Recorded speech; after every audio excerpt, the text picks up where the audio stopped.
Hello students, स्वागत है आप सभी का एक बार फिर से हमारे इस ऑफिशियल यूट्यूब चैनल में जिसका नाम है एसोल सॉल्यूशन।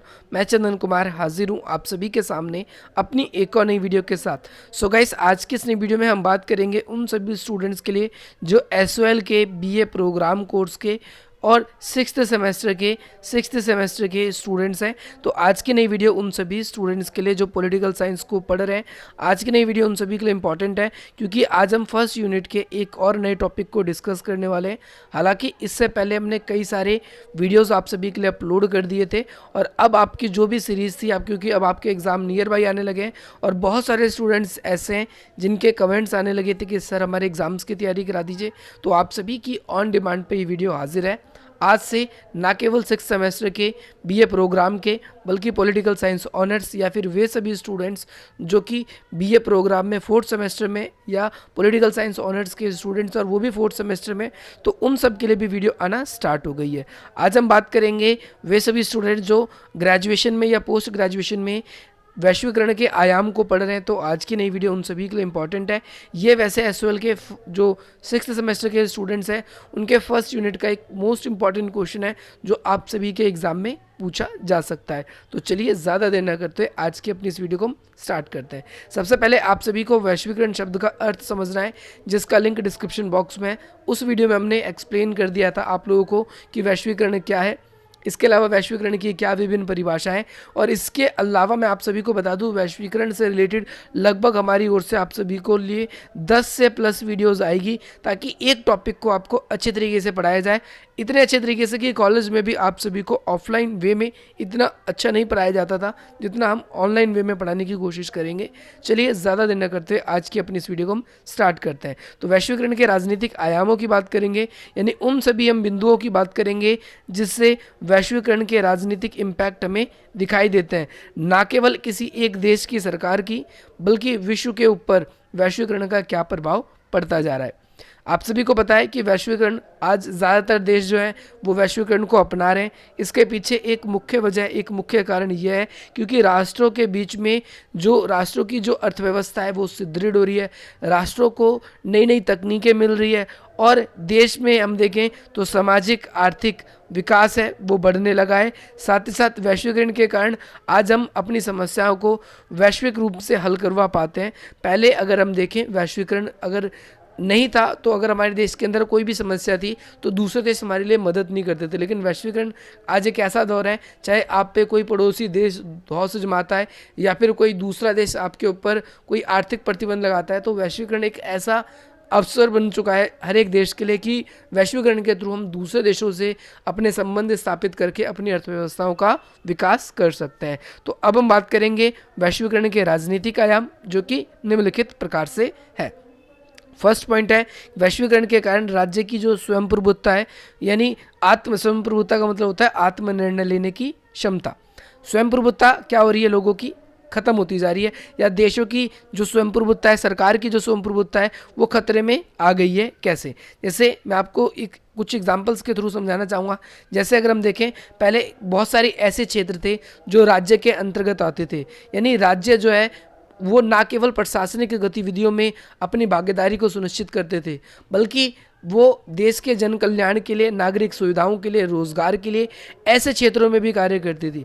परंतु अगर हम देखें वैश्वीकरण के आने से राज्य का दायरा सीमित होता जा रहा है।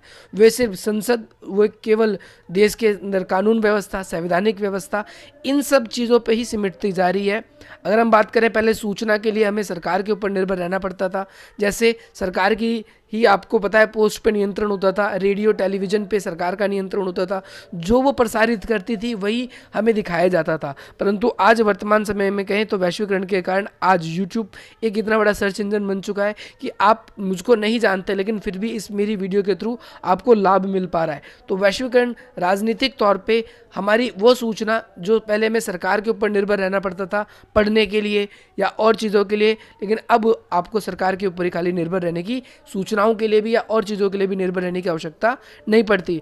आज वर्तमान समय में बहुत सारे ऐसे प्लेटफॉर्म हमारे सामने आ चुके हैं, जैसे सोशल मीडिया पे बहुत सारे आप सभी के समाचार पत्र हैं, फेसबुक, व्हाट्सअप, इंस्टाग्राम, है ना, ट्विटर, ये ऐसे माध्यम हैं जो कि ना केवल आपको आपके देश की बल्कि विदेशों की और जो बहुत ही इम्पॉर्टेंट न्यूज़ है वो भी आप तक पहुंचाने का कार्य करती है। तो ये हम देखते हैं वैश्वीकरण के लिए आज से ये इम्पॉर्टेंट है। अगला, एक देश को दूसरे देश तक ये पहुंचाने का कार्य करती है।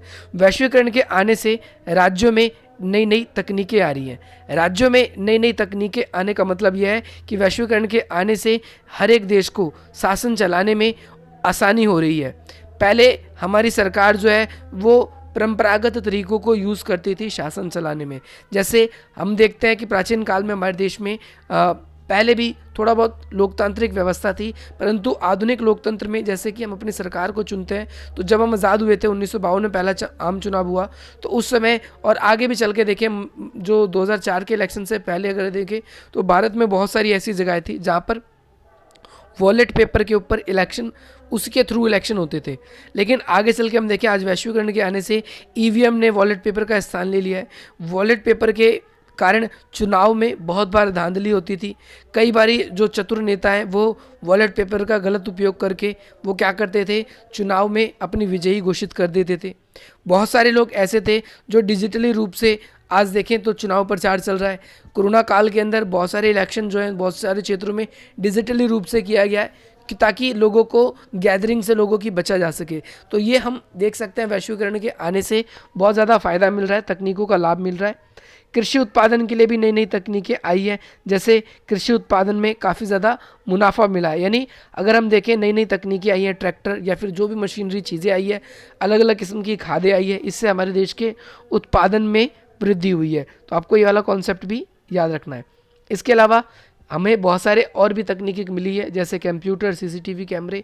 इनके कारण से एक तो निगरानी रखने में आसान हो गई है सीसीटीवी कैमरे के थ्रू, और कंप्यूटर के थ्रू अगर हम देखें तो डाटा जो भी हम लेखन कार्य का जो स्टोर करते थे उसमें कटौती हुई है, रिकॉर्ड रखने में आसानी हुई है और रिकॉर्ड को ढूंढने में भी आसानी हुई है। आप सभी कंप्यूटर को यूज़ करते हैं, आपको कोई भी चीज़ सर्च करनी होती है, डायरेक्ट आप जाते हो, सर्च बॉक्स में फाइल का नेम लिखते हो, आपके सामने फाइल हाजिर हो जाती है। ये नहीं आपको नंबर ढूंढना है, कहाँ पर क्या फाइल है, पूरी फाइल खोल के देखना है। तो वो जो टाइम ज़्यादा लगता था वो टाइम कहीं ना कहीं घटता जा रहा है। इसके बाद में आगे और भी पॉइंट्स हैं हमने आप लोगों के लिए प्रिपेयर करी है, तो अगले पॉइंट्स के बारे में बात करेंगे।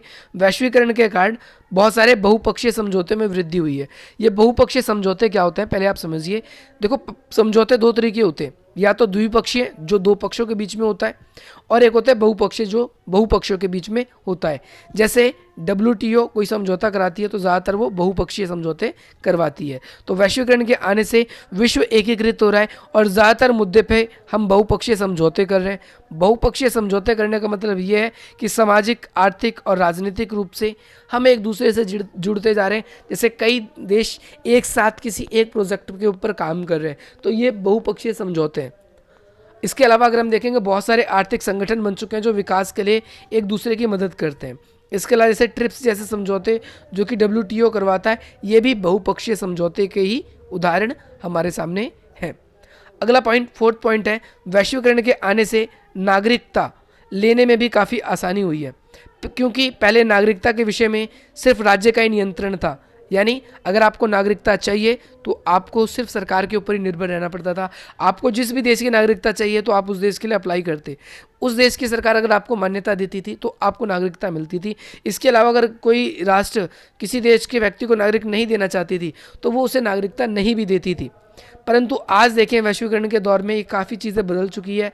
आज अलग अलग देशों ने अपने अलग अलग मापदंड बना लिए हैं, यानी अलग अलग देशों ने कुछ अलग अलग क्राइटेरिया बना लिया है कि अगर आप उस क्राइटेरिया पे खड़े उतरते हो तो आपको नागरिकता मिल जाएगी। तो जैसे कुछ क्राइटेरिया मैंने आप लोगों के सामने लिखे हैं, जैसे अगर आपने विदेश में कहीं पर अच्छी नौकरी पाली, सरकारी नौकरी पाली किसी विदेश में जाकर वहाँ की, तो आप लोगों को वहाँ की नागरिकता मिल जाती है। अगर आप किसी दूसरे देश की महिला से शादी कर लेते हो या किसी दूसरे देश के पुरुष से शादी कर लेते हो तो आपको वहाँ की नागरिकता मिल जाती है। अगर आप किसी देश के अंदर काफ़ी पैसा इन्वेस्टमेंट कर देते हो, जैसे ऑस्ट्रेलिया, सऊदी अरेबिया, ये ऐसे देश हैं, अगर वहाँ पर आप अपना पैसा इन्वेस्टमेंट कर देते हो तो वहाँ की नागरिकता आपको मिल जाती है। स्थायी तौर पर अगर लंबे समय तक हम किसी देश में रुक जाते हैं, जैसे कई देशों में ऐसा प्रावधान है कि अगर आप वहाँ पर 10 साल से अधिक रुक गए तो आपको वहाँ पर नागरिकता प्राप्त हो जाएगी। तो ये वैश्वीकरण के थ्रू अब नागरिकता पाना बहुत ही ईजी हो गया है, आप लोगों को ये याद रखना है। फिफ्थ पॉइंट है, वैश्वीकरण के आने से राष्ट्रीय देश के बाहर, यानी पारराष्ट्रीय आतंकवाद जो है उसको भी बढ़ावा मिला है। अब ये पारराष्ट्रीय आतंकवाद क्या होता है, जरा इसको समझिए। टेररिज्म, वैश्वीकरण के आने से आसानी से एक देश से दूसरे देश में ना केवल व्यक्ति जा रहे हैं बल्कि वस्तु भी जा रहे हैं, और ये इसमें धीरे धीरे और भी सुगमता आती जा रही है। इसी वजह से एक देश का जो आतंकवाद है वो दूसरे देश में भी बढ़ रहा है। आतंकवादियों को वैश्वीकरण के कारण बहुत सारे आतंकवादी संगठनों का उदय हो रहा है। वैश्विक स्तर पर आतंकवादियों के लिए बहुत इजीली फंडिंग हो जा रही है। हथियारों का वैश्वीकरण के थ्रू उनके लिए क्रय विक्रय करना बहुत आसान हो गया है। तो ये पॉइंट है, वैश्वीकरण के कारण आतंकवाद बहुत ज़्यादा बढ़ चुका है। इसके बाद में 6th पॉइंट है, वैश्वीकरण के आने से विश्व व्यापार संगठन, जिसे हम WTO बोलते हैं, अंतर्राष्ट्रीय मुद्रा कोष जिसे हम IMF बोलते हैं, और विश्व बैंक, ये ऐसे आर्थिक संगठन हैं जिसमें बहुत सारे देश अपने विकास के लिए शामिल हो रहे हैं।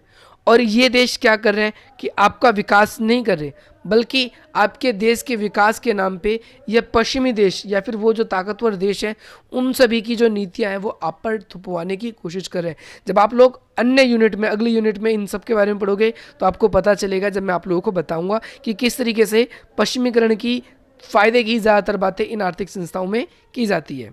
7th नंबर पॉइंट है कि भाई पश्चिमी देश में, अगर हम देखें पश्चिमी देश का जो उपनिवेशवाद है वो अन्य देशों में वृद्धि हो रहा है। उपनिवेशवाद का मतलब क्या होता है, दूसरे देश को अपना मुरीद बना लेना, गुलाम बनाना।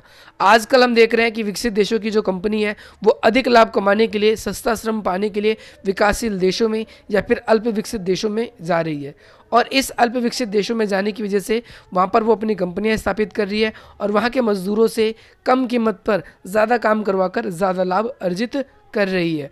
और ना केवल लाभ अर्जित कर रही है बल्कि उस देश में जब जाती है तो उसी देश के प्राकृतिक संसाधनों का यूज़ करती है। उसी देश के प्राकृतिक संसाधनों का यूज़ करने के बाद में जो भी चीज़ें बनाई जाती है, निर्मित चीज़ें होती है, उसे उसी देश में बेचकर अधिक से अधिक लाभ कमाने की कोशिश करती है।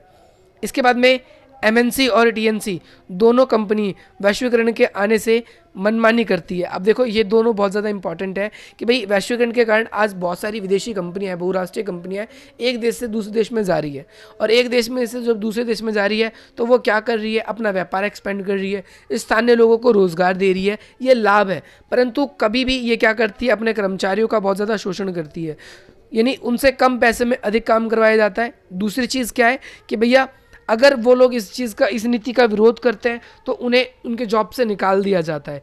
तो जैसे कि कई बार हम भारत में देखते हैं, जैसे इंडियन एयरलाइंस आपने सुना होगा, उसने कई बार अपने कर्मचारियों को निकाल दिया है। इसके बाद में 9वां पॉइंट है, वैश्वीकरण के कारण आर्थिक साम्राज्यवाद में वृद्धि हो रही है। आर्थिक साम्राज्यवाद में वृद्धि होने का मतलब ये है कि भैया वैश्वीकरण के कारण आज जो है एक देश दूसरे देश पे अपनी सीमाओं को बढ़ा रहा है। खासतौर पर विकसित देश, छोटे जो गरीब देश हैं वो तो अपने अंतर्राष्ट्रीय स्तर पर व्यापार कर ही नहीं पाते, परंतु आज वैश्वीकरण के कारण जो विकसित देश के बाजार हैं उसमें जो कंपनियां हैं वो छोटे देशों पे भी अपना प्रभुत्व धीरे धीरे बनाते जा रही है। फॉर एग्जांपल पहले लोगों को पार्टी करनी होती थी तो नॉर्मल जगहों पर जाकर वो पार्टी कर लेते थे, परंतु आज आपको पार्टी करना है तो आपको KFC जाना है, आपको मैकडोनल्ड्स जाना है, आप लोगों को पिज़्ज़ा हट जाना है, आप लोगों को स्विगी से खाना मंगाना है, आपको जोमेटो से मंगाना है। तो कहीं ना कहीं हम ये चीज़ देखते हैं कि विदेशी कंपनी जो है वो आपके ऊपर कहीं ना कहीं नियंत्रण स्थापित करना शुरू कर रही हैगी। इसके अलावा अगर आप देखेंगे कि भाई अल्प विकसित देश जो है वो तकनीकी रूप से कमज़ोर है, वो अपना आर्थिक विकास चाहते हैं, इसीलिए कई बार उनकी नीतियों को उन्हें स्वीकार भी करना पड़ता है और उनकी चीज़ों को एक्सेप्ट भी करना पड़ता है।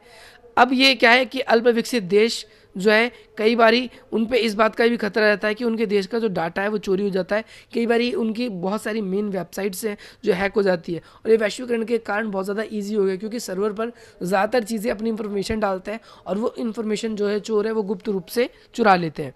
तो ये कहीं ना कहीं कुछ पॉइंट्स थे जो मैंने आप लोगों को बताए। ये पॉइंट्स, अभी ये वीडियो पूरी नहीं हुई है, मैं आपको बता दूं, आप लोगों के लिए समय समय पर वीडियो आती रहेगी। आज आपको ये टॉपिक कराया गया है, कल आपको 2-3 वीडियो और भी दी जाएगी अलग अलग टॉपिक्स की, अलग अलग सब्जेक्ट की। अगर आप लोगों को ये वीडियो पसंद आए तो आप इस वीडियो को लाइक करें, अधिक से अधिक मित्रों तक शेयर करें। अगर आप लोग हमारे साथ कनेक्ट होना चाहते हैं तो आप इस तरीके से हमसे कनेक्ट हो सकते हैं। इसके अलावा कुछ वेरियस लिंक आप सभी के लिए इंपॉर्टेंट दिए गए, जिसका लिंक डिस्क्रिप्शन बॉक्स में है।